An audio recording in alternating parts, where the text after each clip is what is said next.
Morning. My name is Kevin Petrus with the Charlotte-Mecklenburg Police Department Public Affairs Office.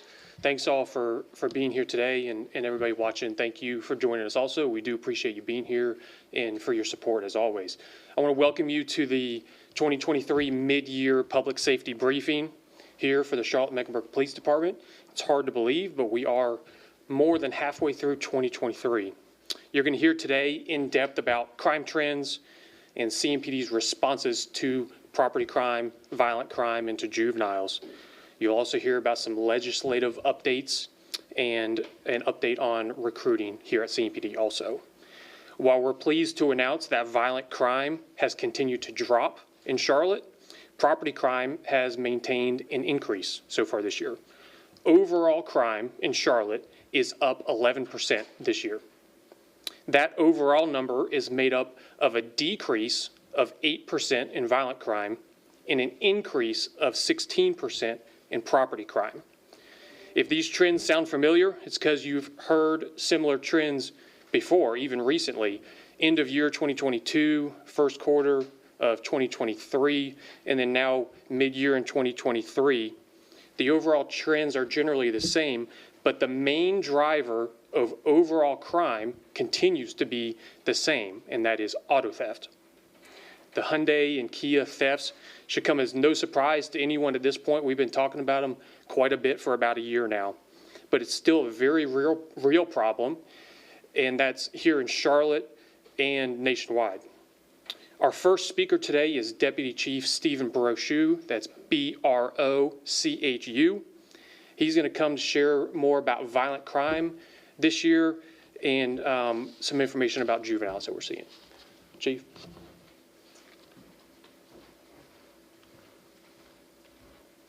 Thank you, LT. Good morning, everybody. I have to break out the reading glasses. It's just getting that time. From January 1st through June 30th of this year, CMPD has had a total of 262,000 police interactions. That includes citizens-initiated calls for service and officer-initiated CAT events. This number stays relatively flat from last year. As you heard Lieutenant Petrus point out, there's been an 11% increase in overall crime this quarter compared to the same period last year. While the statement is correct, a significant portion of this rise can be attributed specifically to our auto thefts. And in fact, if you reduced or took out auto thefts entirely from the equation, both the last year and this year, our overall crime numbers would equate to 0.4% reduction. In a few minutes, you're going to hear Major Thomas, and he's going to talk specifically about our auto thefts and our property crimes. Looking at our violent crime statistics this year, we're down 8% overall in violent crime. We're showing a decrease in every single category. Starting with homicides, we're down 15%. That's 45 compared to 53. Robbery is down 14%, 733 incidents to 631. Rapes also down 26%, and our aggravated assaults are down 5%. Out of 7,744 arrests this year, 865 have been attributed directly to violent crime. We've taken 1,784 guns off the street. I'll say it again, 1,784 guns. That's up an increase of 8% from last year. That's a credit and great work to our task force members, and you've heard us talk many times about our crime gun suppression team. We credit the decrease in violent crime in our community to a range of initiatives. We're contributing this effort to include actively seeking input and engagement from our community, employing a strategic approach to resource and how we deploy those resources, leveraging an advanced crime analysis techniques and technology to monitor crime trends. You hear us talk a lot about our crime gun suppression team as well as task force members getting guns off the street. But today I want to highlight a particular unit that's spread within our patrol divisions called the Crime Reduction Unit. Crime reduction units work every day to reduce violent crime. Specifically, they work to identify and target high crime areas. They conduct surveillance and gather intelligence.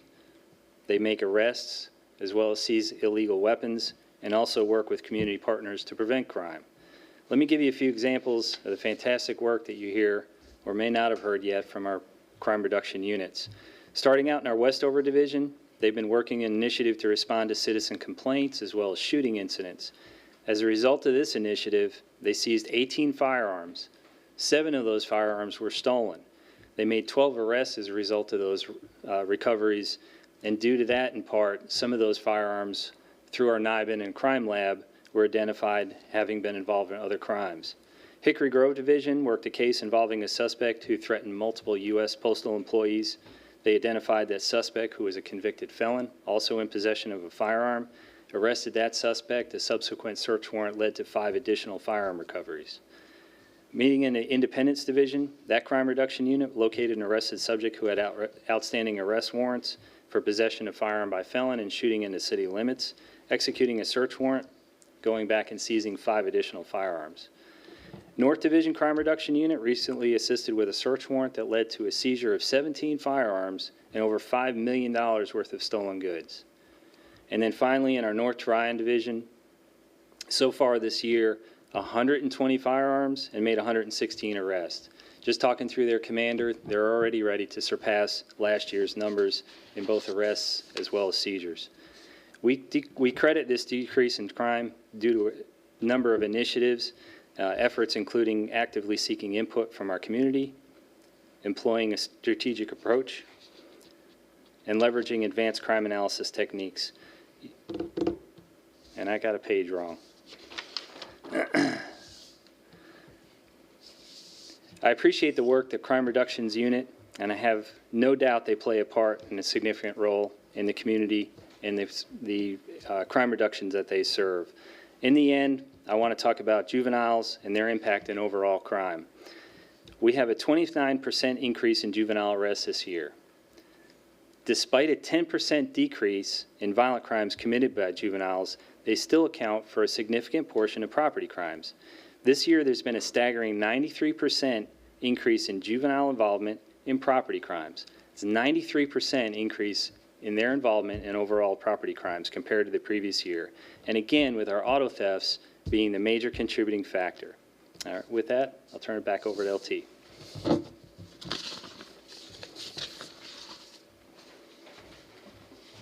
Thank you, sir. So you just heard Deputy Chief Brochu speak a little bit to the juvenile crime trends that we're seeing. Major Jonathan Thomas, THOMAS, is going to come now to share more about juvenile crime and property crime, specifically auto theft. Major. Thanks, Lieutenant. Before I get into the numbers, I'd like to pick up right where Deputy Chief Brochu left off with juvenile and auto thefts. Property crime is up 16%, with a large portion of that being vehicle thefts. There has been a 143% increase in auto thefts this year alone. This is the largest increase in this category that we have ever seen. From January 1st through June 30th, 3,717 people have had their cars stolen. That's 3,717 people that have been put in situations where they could not get to work or drive their kids to school or go to the grocery store because someone took away their transportation. This is happening all over the city, with our Central Division having the... Many of our offenders repeatedly steal cars after being caught multiple times. And the suspect often escalates their auto thefts into other crimes like burglary, but are driving 108 miles per hour in that stolen car on Charlotte City streets. Another time, he stole an auto at a QT gas station and was observed on video on camera getting in and out of the vehicle. Each of these times, he was denied a secure custody order and released to his parents. His crime spree ended on July 9th when Juvenile X, along with 4 other co-defendants, carjacked a man with his minor child in the car. He was arrested at that one, and a secure custody order was granted, and he is now in custody and awaiting trial. Many of our juvenile offenders are committing multiple crimes before a secure custody order is granted. On many cases, we have not seen arrest and release to parents as an effective deterrent to crime. This issue is one of the CMPD's biggest concerns when working to stop these thefts. Year to date, we have made 520 arrests in auto thefts, which is up 91%. Of those arrests, 373 have been juvenile offenders. That means 72% of the auto thefts arrests citywide are juveniles. It's not just cars being stolen. 612 firearms were taken from those vehicles during this year, and these guns taken from these cars are being used to commit other crimes. CMPD is trying to be proactive to stop auto thefts. We've worked with auto dealers, apartment complexes, and other businesses to help give out approximately 2,000 steering wheel locks so far this year. Our Crime Analysis Division updates officers daily on where the hot spots are, and that's where we direct our patrols to prevent these thefts. CMPD also hosts numerous programs in the summer targeting juvenile age groups in the hope of keeping them away from these crimes and gaining positive role models before they lead to crime. Vehicle thefts aside, burglaries, including both residential and property, have gone down by a strong 13%, while larcenies have gone up by 4% and larcenies from auto 11%. Once again, our data shows a substantial increase of 93% of juvenile suspects of property crime compared to the previous year. This increase is partially driven in the last several years by the increase of the juvenile age from 16 to 18. That changed in 2019. Thank you, and I'm going to turn it back over to Lieutenant Petrus.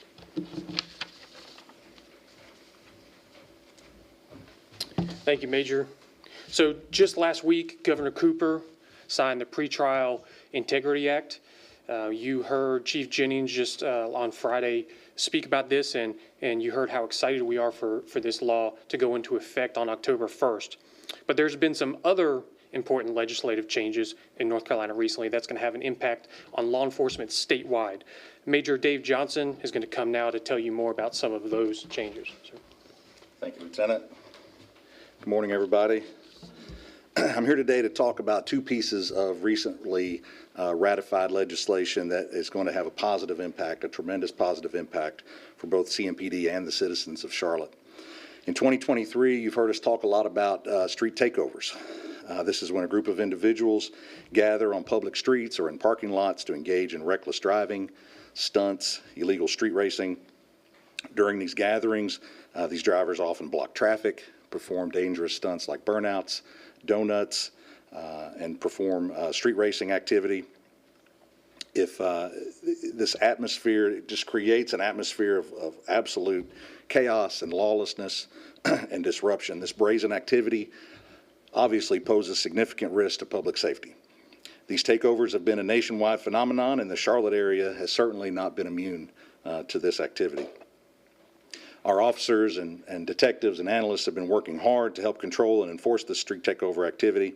In the course of our targeted enforcement so far this year, we have made 25 arrests, issued 107 citations, seized 12 firearms, and towed 69 vehicles. You'll see a sample of those vehicles, I believe, in the graphic behind me. We may have already shown that. There it is.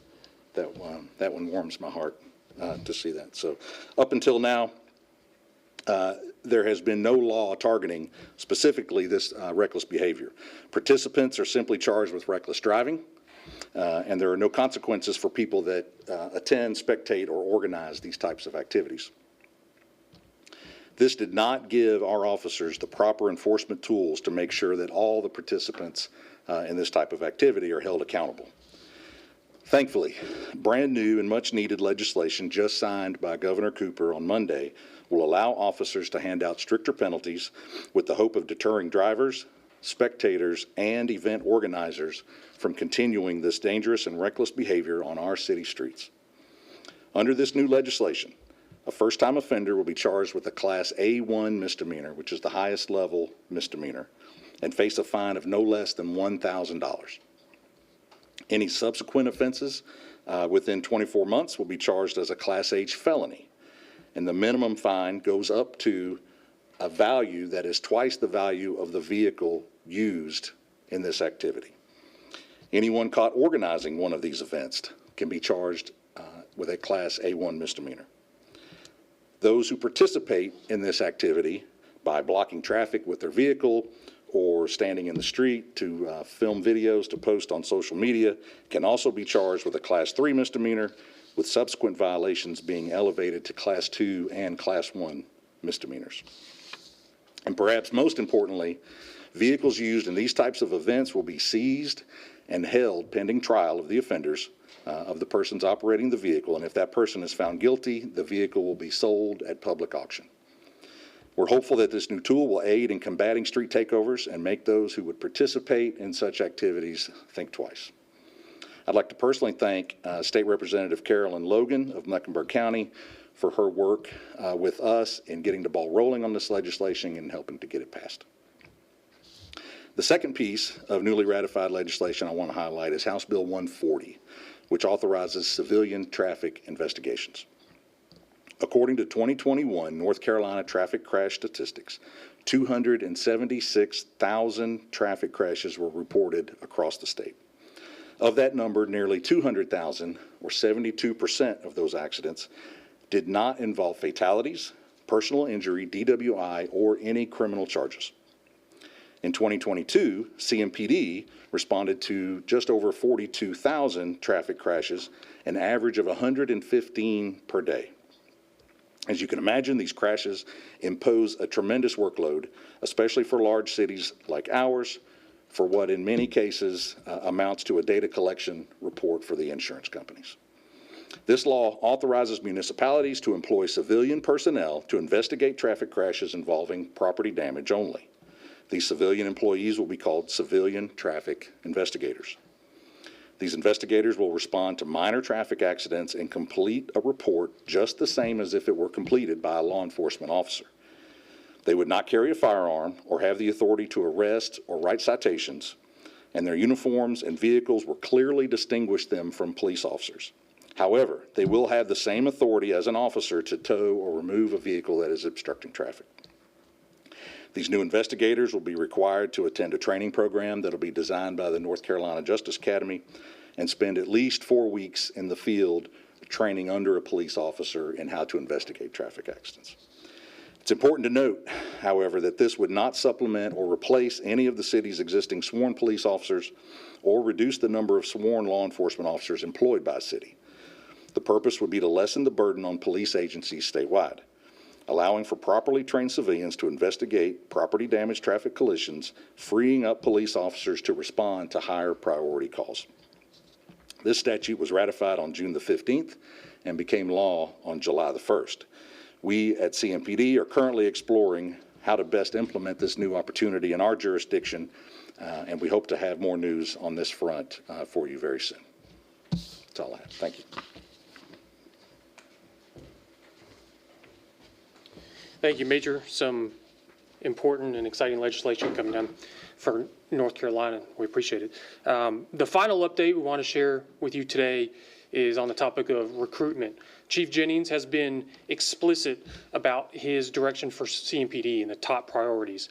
Among those are reducing violent crime and recruitment. The CMPD recruiting division continues to look for ways to engage, attract, and hire quality candidates for the position of police officer. We are pleased to report that the number of applications for the position of police officer has risen 10% this year compared to this same time last year in 2022. Additionally, the number of hires for the position of police officer here at CMPD has increased 10% year to date also. In addition to that, for the position of police officer, our Human Resources Division and Communications Division have done a great job in recruiting equally talented folks to come in for the positions of non-sworn roles here at CMPD. Currently, we have fewer than 25 vacancies out of the 518 non-sworn positions that we have allocated here at CMPD. I'm also proud to report that the Communications Division is now fully staffed. Even with that good news, though, we will continue to recruit for that position to ensure that the 911 calls that we receive the best service possible. I do want to point out that with the adoption and implementation of the New Year's fiscal budget, the starting salary for police officer with no previous experience is now over $56,000. And that's in addition to some other financial incentives for education, military, and secondary language that are available to those police officers also. So, for example, an officer with no previous experience, but that comes in with a 4-year college degree, will now earn $62,000. We're also still offering the $7,500 hiring bonus, and that includes that's applicable to new officers and lateral officers. So, if there's anyone watching today who is interested in working at CMPD or just pursuing a career that has that has purpose, we would love to have you join us. I invite you to go to our recruitment website, which is joincmpd.com. Again, that's joincmpd.com for answers to many questions, and you can also submit your application there. We have an academy class that's going to start in October, so now is a perfect time here in July to submit your application to save your seat in that class. So to wrap up, we understand that we still have work to do in the area of recruitment, but it's great to know that we're trending in a very positive direction, which helps ensure a safer city for all who work, live, and visit here in Charlotte. We're excited at the progress that's been made to find the next generation of CMPD officers and employees. So in just a moment, we're going to open it up to questions. I ask that our speakers join me near the podium here. If you have any questions for Deputy Chief Brochu, Major Thomas, or Major Johnson, we'll take those now. I just ask that you just identify yourself when you ask the question, identify what outlet you are with, and also identify who your question is for specifically, if you can. I'll take the first one. Sir, go ahead. Hunter with Channel 9. Juvenile crime, whoever can really answer it. I know that with the July 4th thing, you guys really held parents accountable for the actions that happened out there at Romero Bearden. And I just ask, at what point, if not already, will it be an idea brought forth to hold parents responsible for the juvenile crime, whether it's the auto thefts that are happening or even gun-related crimes of 16, 17-year-olds? Thanks, Hunter. So the question is about holding parents accountable more broadly for crimes committed by their children, especially in the area of property crime. Major. July 4th was not the first time we had done that. That was probably the highest total, or in a large event.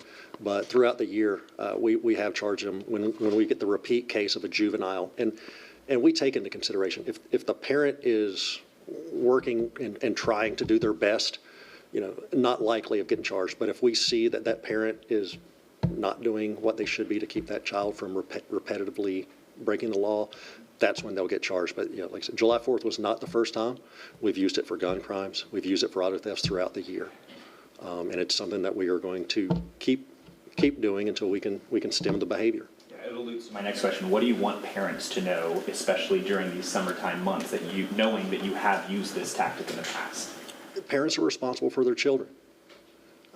When your child leaves to go downtown, if just some of the things that were causing problems, why are they carrying a large book bag? What's in your child's room?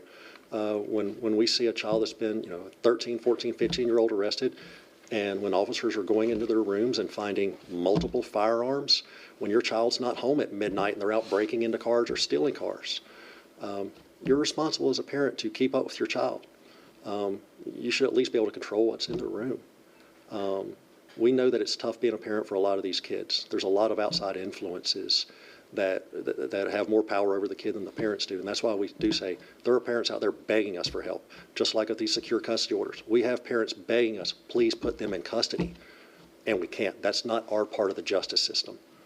And that's where we do want to get those parents help, and we want to empower the parents that maybe haven't been doing what they're supposed to do and give them those expectations like you're talking about, and that's where we can start lowering these crimes. Sounds like you deal with this a lot. Lexi Wilson with WCNC Charlotte. Is this discouraging, and what is the solution? It's discouraging, but the number that I threw up of juvenile arrests, it's not, let's see if I said 500 juveniles. It's not 500 bad juveniles. A lot of those are repeat offenders. If we can change just a few, we could probably list the top 20 and knock out 300 crimes. And if we can get them to change their habits, that's what we're looking for. We don't want to put them in the system.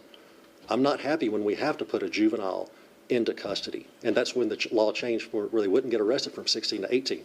It had good intentions, but there's a lot of effects like this rise in juvenile crime that we've seen from it.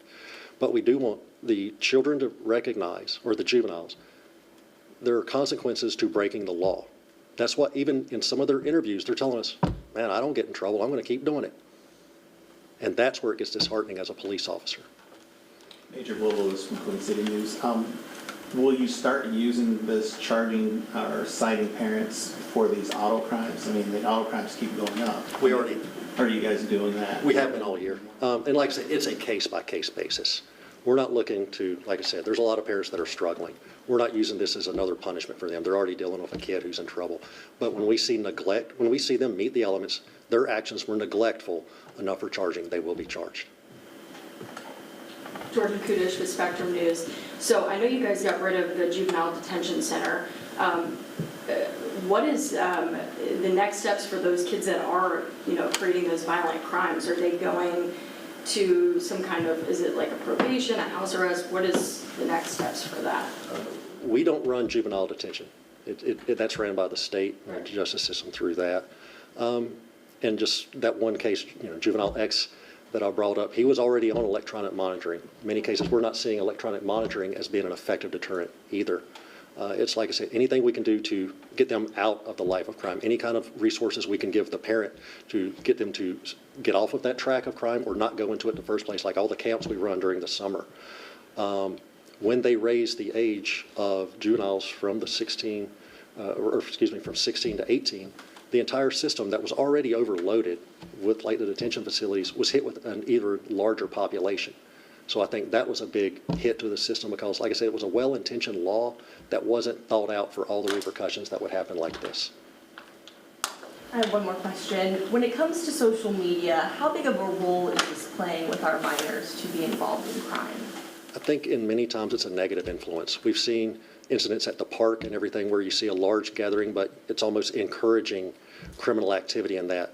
There's Instagram or TikTok pages about groups stealing Kias and Hyundais, and they brag about it. They show the videos that they're using on that, and it's a game to them. And that's why we see it as a negative sometimes, these repetitive offenders, when they're just released to parents and they're bragging about getting caught and they're bragging on Instagram and social media, that something has to be done. That they see this is serious. They can hurt other people. Like I said, going 108 miles an hour down a city street in Charlotte, you're going to kill somebody.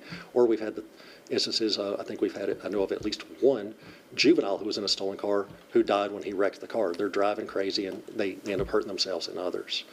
So it's been a negative influence. And it's another point of, the parents, look at what your kids have on social media. Deter the bad actions when you can. I have a violent crime question as far as homicide. It's not every one of these that homicides are down, especially in the summer. So I just wanted to know, besides, past the community engagement and such, what do you believe is working to help reduce the homicides that we see in this city? So most of my talk had, at the end of it, gun seizures. So the number of guns we're encountering on the street and seizing guns and interrupting those is really contributing to the lack of, people go out and argue, and they're settling it with a firearm. If we can remove the firearm effectively in that individual, then that is definitely contributing and being a reduction to violent crime. I think that focusing on the offender and the right people, interrupting that cycle. We have people shooting into homes, shooting into cars.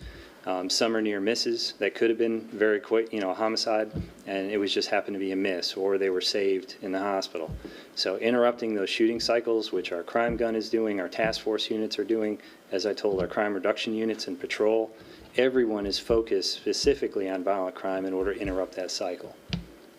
We'll follow up just on the street takeover bill. How much will this help you going forward? I mean, being able to not only cite people watching, people organizing, and things like that. Tremendously, because this is a coordinated event when they go out and take over these intersections. You'll have cars that are blockers, folks that are out of their cars filming, and a lot of times that creates a situation where the people doing the stunts are able to slither out and get away.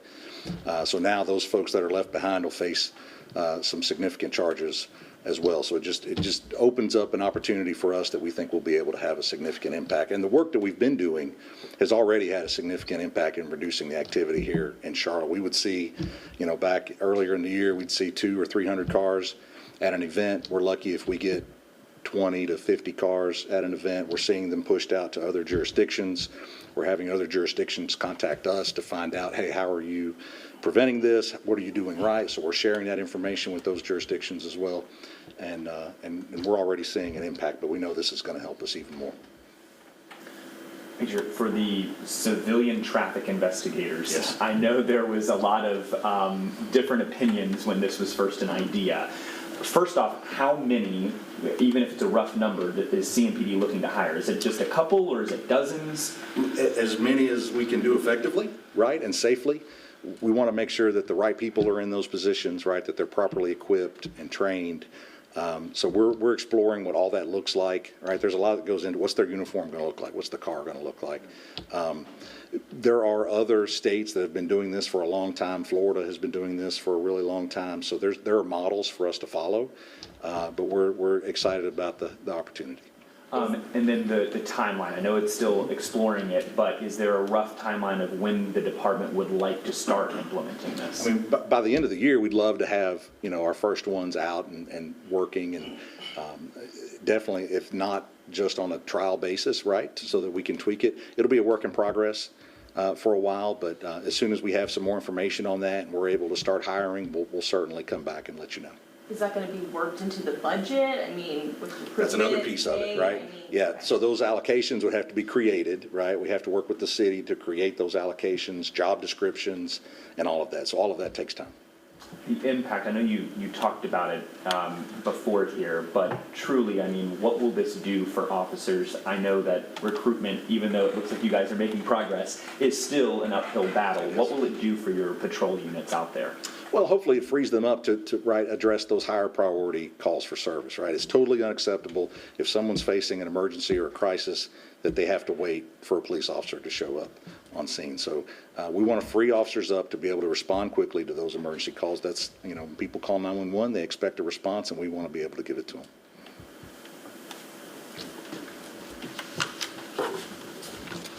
All right, very good. Thank you again all for being here. It's a pleasure to be able to report out today to you all. We take very seriously the responsibility of public safety, and we're committed to continuing the work in violent crime that we've been able to achieve, while also chipping away at the property crime trends that we've seen. We have a media release out to you with the information that you've heard today and that you've seen in the slides. So hope you'll take a look at that. Thanks for being here.